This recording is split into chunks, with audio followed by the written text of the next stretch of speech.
Great. All right. So today, as you know, what we do here today, as we get started, is to help you all connect more deeply with the birds in particular, but all of nature really. And so we do practices that will help us to kind of sink in a bit more deeply in that way. And so today on my walk, I had just an inspiration come to me for our session today. And so, sometimes we focus on our eyes, sometimes our ears, sometimes intuition. And today is going to be a little combination of all of them. And if you're inside, that's great. Today's practice can be done totally inside. If you're outside, that's excellent as well. But just wanted you to know this is a nice one for anyone who might be indoors, because you don't have to. Yeah, it's nice if you can hear actually what's going on outside. I'll just add another layer, but it's not necessary for this one. So, and it's going to take a little. We're going to play today, so we're going to imagine. We're going to do some imagination or use our imagination. So, find a comfortable spot to sit, or whatever comfortable position you prefer. You might be standing. That's totally great too. And wow, I have this cute little chickadee singing right now. It's just the best. I will mute myself in just a little bit so that you all can hear your own sounds. And we'll start with the first part of this morning will be started with our eyes closed. So if you feel comfortable, you'll be closing your eyes, and we will open them after a certain period of time. You don't have to close them, of course. It just sort of adds, it makes this type of practice a little bit easier to start off with. So just know that ahead of time. So you're in your nice comfortable spot. And today, why don't we just start with our eyes closed? So if you're someone who wants to keep your eyes open, you can go ahead and then just use soft vision. Look for something off in the distance to focus on and just soften your vision. And we'll just try and stay in that soft vision if you're going to keep your eyes closed for as long as possible. I mean, your eyes open. And if your eyes are closed, then just let yourself sink into your body. Just noticing first your connection with the earth, going through the floorboards, whatever kind of floor it is, or maybe it's the earth herself. Maybe you can feel the soil or the grass beneath your feet, or whatever it may be, the rocks. Just let yourself feel your connection with the earth right now. Some of you might have a long way to travel. Maybe the earth is far, far, far below your feet. And just notice that connection. Notice if you feel anything in particular. And then just allow your imagination to imagine, if you didn't feel anything, that there is a connection with your feet and the earth, and the earth is sending you good vibes, just good energy coming up your feet, into your legs, into your hips and your belly, all the way up into your chest and your arms, down to your fingertips, up your neck, into your face and your head, all the way up to your crown. And so now that you're in your own body, go ahead and take stock. Just notice what your heart rate is like right now. Can you feel or even hear your own heartbeat right now?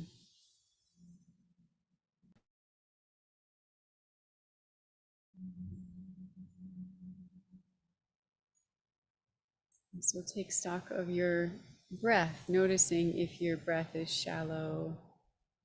Is it deep and full?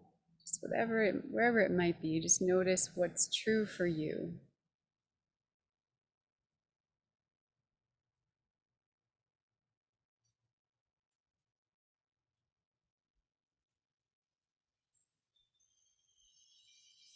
Now, with the intention of taking a deep breath, go ahead and push all the air out, and then inhaling slowly through your nose, just imagining the air moving all the way up from your feet, all the way to the crown of your head, filling your entire body, and then letting it go when you're ready. And do that a couple more times, just letting yourself really settle into this experience, this moment.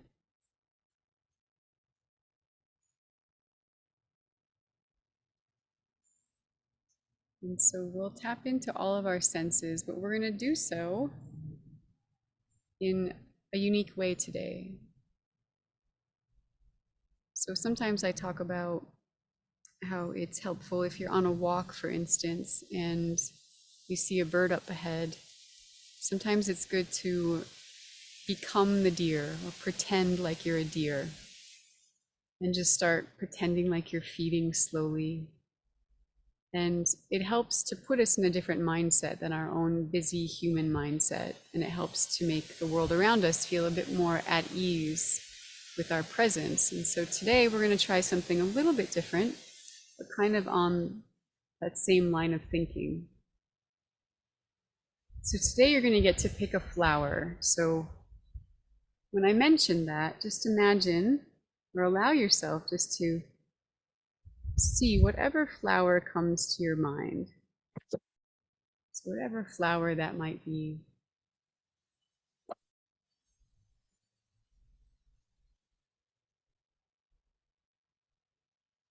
Just noticing the color,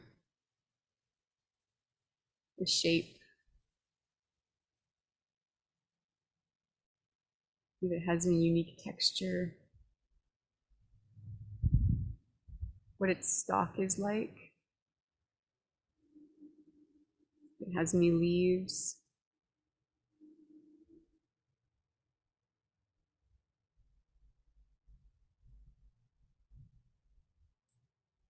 So now just allow yourself to become that flower.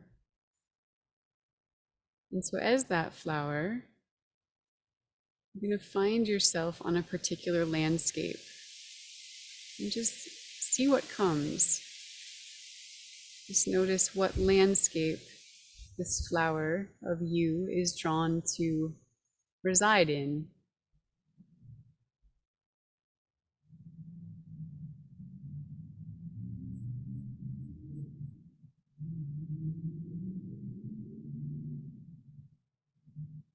So you can just look around, noticing the landscape around you.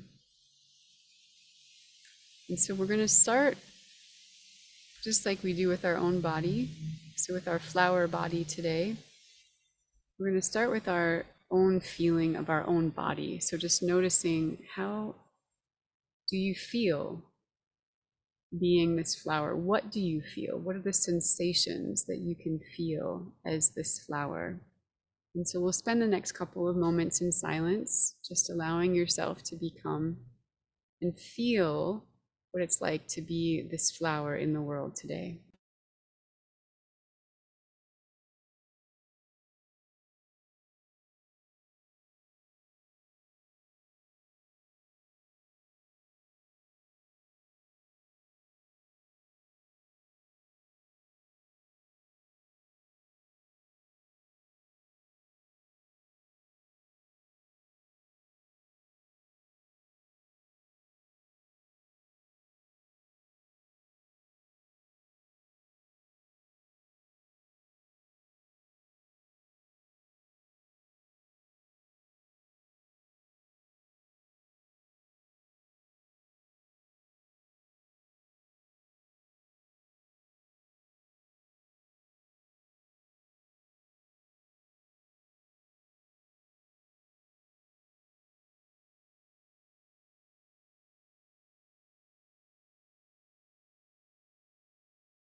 Now we're going to add one more layer of sense into our experience as this flower. So you can continue to feel when you're feeling felt sense of the flower, but now add on the layer of smell. So if a flower could smell, what would it smell in this environment that it's in? You can, maybe something passes by, maybe it's just on the wind, maybe it's a neighbor next door, maybe it's its own self. Just notice the smells that are present and continue to tap into the sensations of how it feels to be this flower.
Nice work. Now we're going to add the layer of sound. So as this beautiful flower on the landscape, in addition to the smells and the sensations that you feel, now go ahead and add the layer of sound. So who do you hear around you? What are the sounds that surround your environment right now? Let yourself just really dive deeply into those sounds, all layers of the sounds and textures of the sounds.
All right, good work. So now we'll add one more layer. And this time it's going to be the layer of sight. So when you're ready, nice and slowly, you'll just open your eyes and gaze really softly onto the landscape around you. And you're still going to be in that mindset and that experience of the flower. And just notice what you see. Notice what comes into your vision, what's available to you through your eyes, the eyes of the flower.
As you look around, you can notice who your neighbors are, both near and far.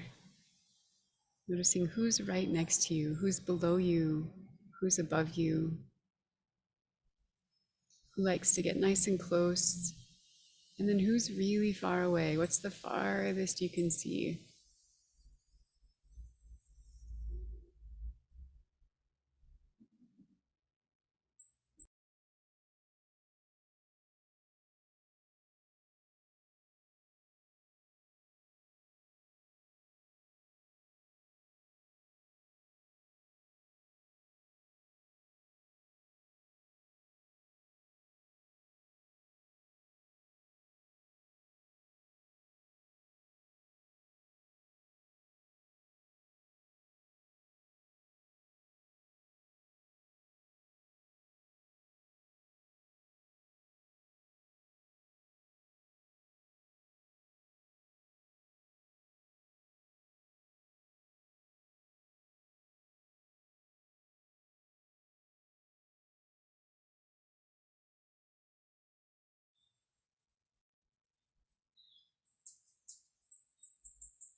So now it's time to make a transition from being this beautiful flower into being your beautiful self again. And so take a moment to offer gratitude and appreciation for that flower that you became, that little bit, that experience that this flower has gifted you. And allow yourself to shift back into the awareness of your own body, noticing the smells, the sights, the sounds, and the feelings of your own body.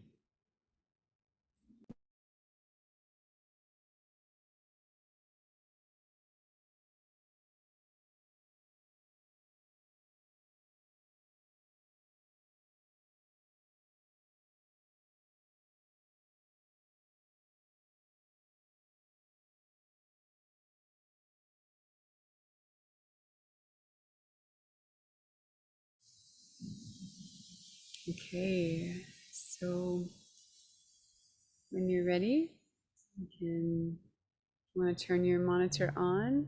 We'll transition into our sharing time now. So if anyone has to go, you're welcome to head out. Thank you for joining us and transitioning back into being your person self. And I'd love to hear from someone about what that was like. If you opted to play along this morning, and then I also want to leave some space at the very end for folks who had some other types of stories. Bird story. I know Anne had a bird story to share with us, so we'll leave some space afterward for those. But anyone want to share their experience in playing with being the flower this morning? You just put your hand up. Yeah, Claudia, go for it. Oh, Can you hear me now? sure can. Yeah. Okay. So I chose to be a sago lily. And so I was, of course, in a kind of a deserty place. There were, sparse trees, but it was really neat to like feel kind of reaching my roots or reaching for what moisture there is in the soil. And I was, hearing, for some reason, I heard a roadrunner and a sage thrasher in my mind while I was there. And I don't know if they're a combination or not, but anyway, and the smells, it was, a lot of like dry smells and the sagebrush smells wafting over to me. And then when I opened my eyes, it was like, wow, so much green. What is this? And the big tree that I have in real life right in front of me, I can imagine that little flower would be pretty overwhelmed, still relaxed, but anyway, so it was a kind of an overwhelm of green.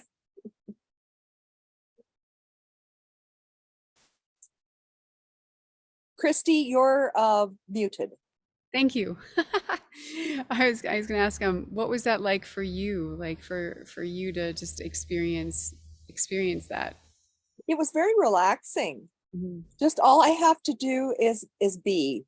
All I have to do is be here. And I felt very beautiful too. I love the sago lilies. They're so pretty. Yeah, totally, totally. Oh, what a good feeling. Yay. Awesome, Claudia. Thank you. Thank you. Anyone else want to share what their experience was like?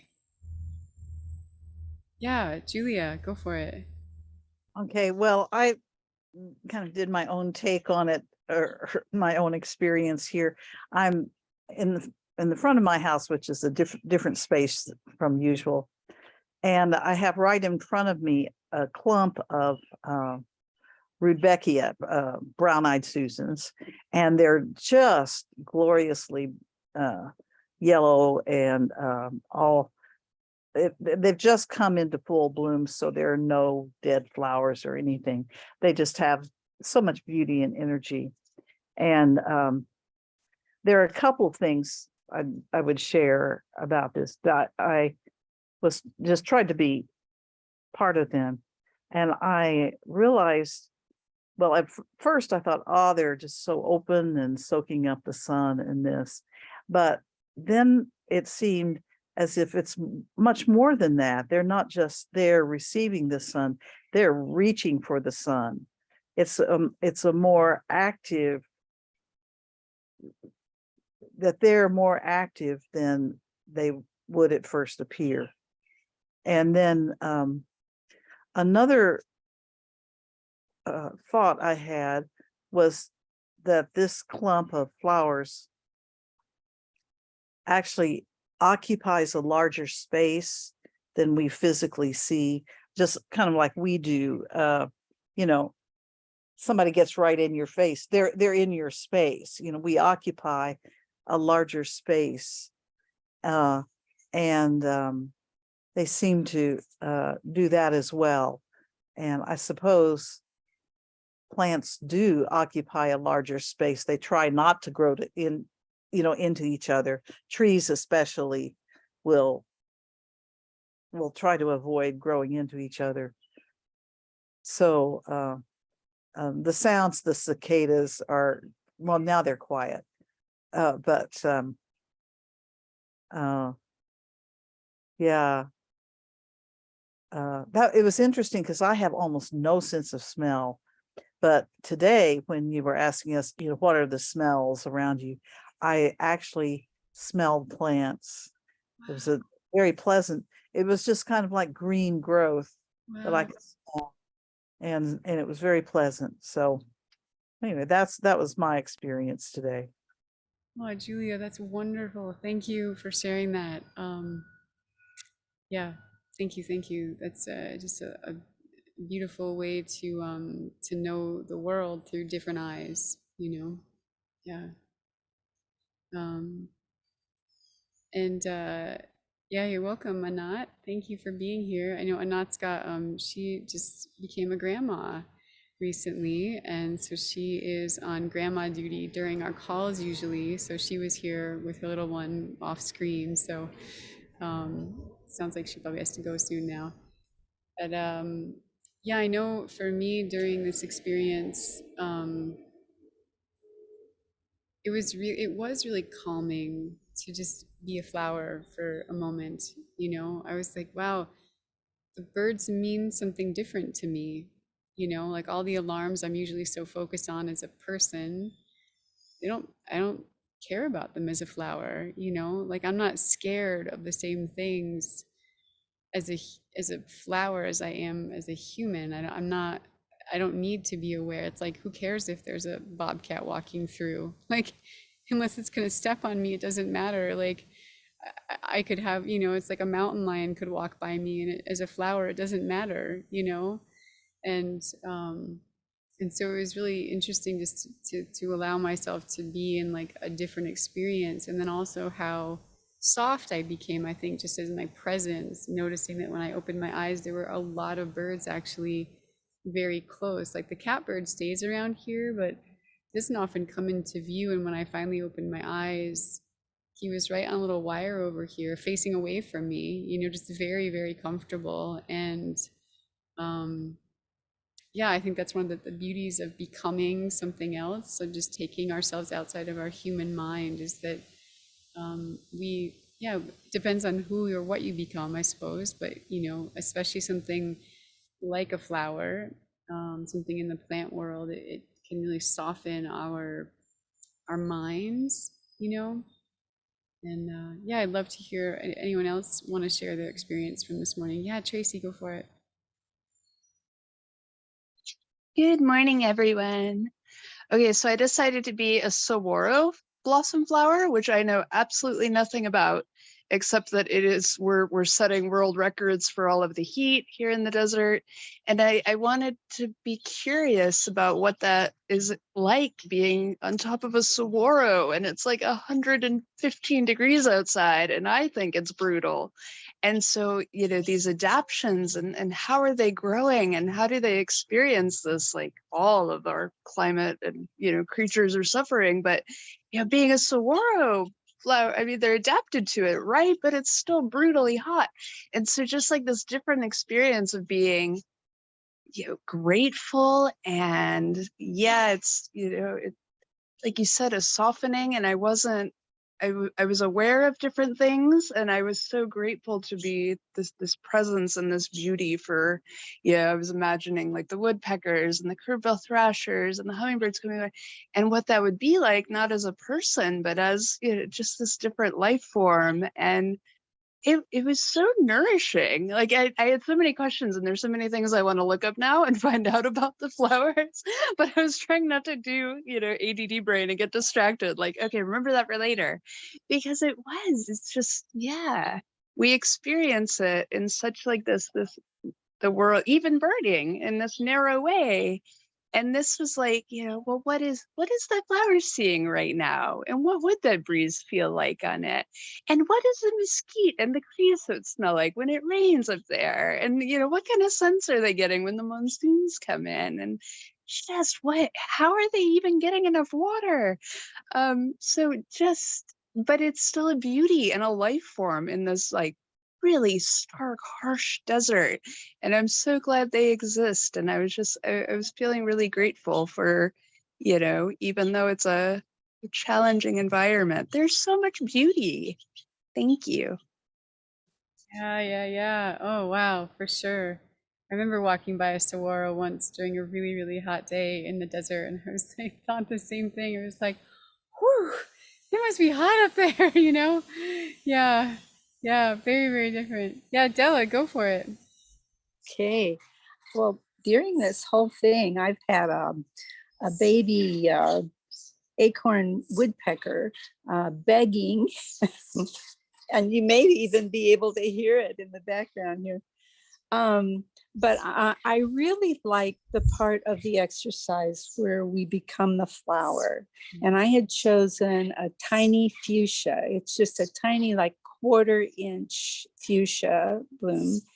And I can see it from where I'm sitting. And it's right next to the tree where the acorn woodpeckers are feeding the baby. And I thought, I never really thought about it too much before, but you know, the hummingbirds go to that flower. I'm wondering, what does if I were a flower and I could smell, what does a hummingbird smell like? And I thought, well, perhaps Wow. sugar, something sweet from the nectar. So the hummingbird would have a sweet smell. And then I thought, well, what do the acorn woodpeckers that are just a few feet away, what do they smell like? And I thought, well, nutty, perhaps moss and lichen. It's very moist here in the upper forest, so it would be, yeah. So and you can smell the ocean breeze. Anyway, that I love that part of the exercise. I really went with it. I love that you did, Della. I know I tried to let myself, you know, I had to keep my mind sort of present to like being the facilitator here, but I let myself go as well. And it's felt like I could have stayed out for a long, long time. You know, there's a lot more to explore with this, you know, and I love that you let yourself go. And I also love that you chose this little tiny flower, the fuchsia. You know, when I my walk today, I saw this it was an elderberry flower, and at first, like, it's like, oh, they have a huge, this big, you know, umbel of a flower, but they're all these itsy bitsy little tiny flowers within, and then the tiniest little most delicate beautiful flower. And it's like, gosh, what must it be like to experience the world as like the most tiny itsy bitsyest little flower? And yeah, I imagine there's probably a lot more that you experienced too. Thank you for sharing that piece of it with us about what the acorn woodpecker smells like, and the hummingbird too. Anyone else want to share their experience from this morning? No, Joy, go for it. Well, I was a gaillardia this morning, a blanket flower. I think there's a common name for them, but it's very windy here. So I was thinking about the stem and how that has to support the head of the flower when the wind is blowing, but also mostly the roots and what's going on down there that's holding the flower, holding me in place and making me feel so calm and peaceful at the same time that the wind is blowing all around me.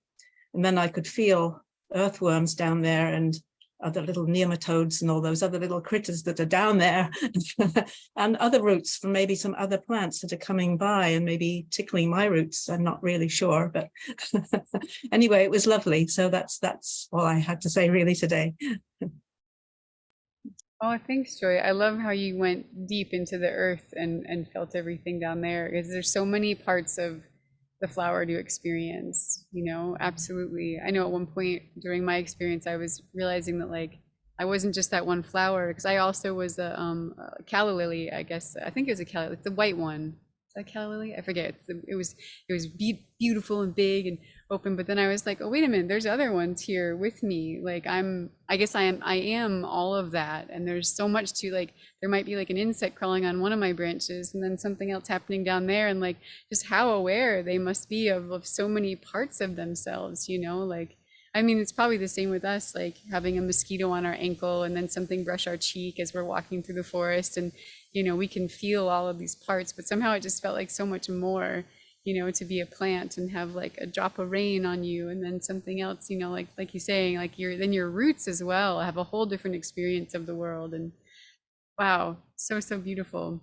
Um, I just wanted to read a couple of the comments. This is Julie was saying, right when Della mentioned the hummingbird, a hummingbird came close to me and fed from the Rudbeckia that I had mentioned. She was fooled first by the pink flamingo in the bed, but did get breakfast on the flowers. That's awesome. Cool. Claudia says, thanks so much, everyone. Thank you for sharing your imaginings and curiosities and experiences. And baby acorn woodpeckers, I must leave. Have a wonderful day. Yeah, you're welcome. Awesome. Well, I wanted to, Anne, I would love to hear your story. And of course, if anyone else has a story that they, their experience that they want to share from today, but I wanted to open that for your bird story, Anne. Mine's real quick because it's in relation to, we were talking about the size of juveniles, and the blue jays have fledged. And it seems like I have a flock of 20 and they're so loud.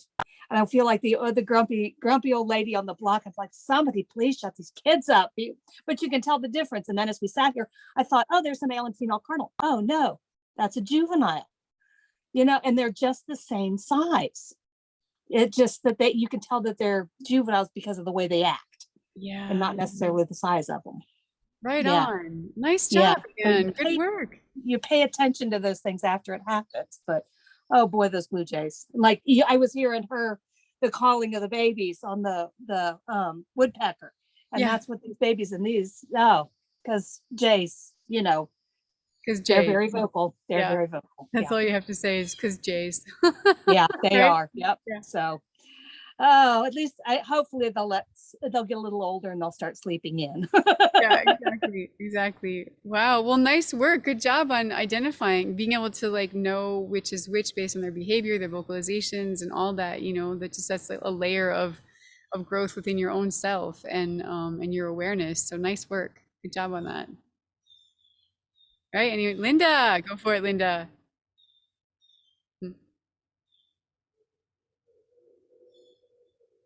Oops, I think you're muted still, Linda.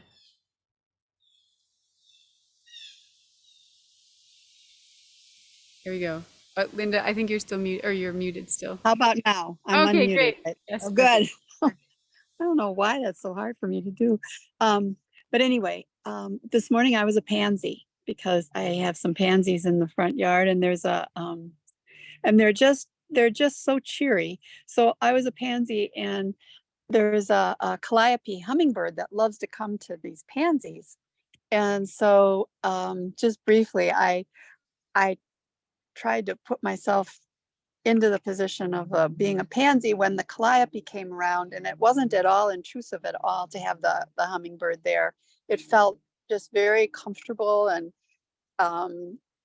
almost comforting to have this little hummingbird slipping in and out of because it just, I've watched it with the pansy, and it just slips in and out, slips in and out. So, and I could smell the smell of I didn't smell the hummingbird. I completely forgot about that, but I could smell the mountains. And then as far as sight, I too have some blue jay fledglings here. And so they were so funny this morning. I put the peanuts for them in a big pot. It's not a regular peanut feeder. I didn't have one. So I put it in a pot with dirt in it, and I put the peanuts there, and the adults will sit on the rim and pick peanuts. And these 3 young ones, which I too figured that they were young because of the way they were acting. Their wings were going, and they kept following this one adult bird all over, squawking. But they would get into the big pot, and instead of sitting on the rim, they'd all get into the pot themselves. And so here you'd see these 3 blue jays that were almost the size of an adult. They could barely fit, trying to get peanuts and kind of, pushing each other. And it was funny. So I went back into being a flower, and I had a good laugh too as a pansy watching these blue jays. They were just funny to watch, the little one. Well, they weren't little, but I assume they were fledglings. That's awesome. It kind of reminds me of like that big pot is sort of like its own flower for the jays. It's like a jay version of the flower, you know, and they're just like getting in there and like getting what they can, you know. It's like if they were a hummingbird, you know, and the peanuts Yeah, were the peanut nectar. flour. Yeah, exactly. Yeah. Peanut Yeah. nectar. Well, thank you. That was Yeah, great. for sure. That's awesome, Linda. All right, everybody. Well, thank you for your stories this morning and for sharing. And I'm sure, like I said, I'm sure that you all probably went, you know, to many, many places with your experience, and keep practicing that, because it's not only is it magical, I think, just to let ourselves become something else for a moment, but it's also really helpful in allowing the natural world again to just feel more comfortable with us. And I think becoming something like a flower, it makes it really easy, and sort of it's quicker for us to quiet our minds that way when we're not in our human minds, you know, when we sort of shift to a different perspective of the world. So you can use that next time you want to get close to a bird. Just imagine that you're a flower. All right, everybody. We'll Thank see you next week. you. Thank you so much. Good to Thank see you, This you was all. Kristi, so everybody. wonderful. Thank you. This was beautiful. Thank you all. Have a good Bye-bye. Very week. much. You too. Yeah.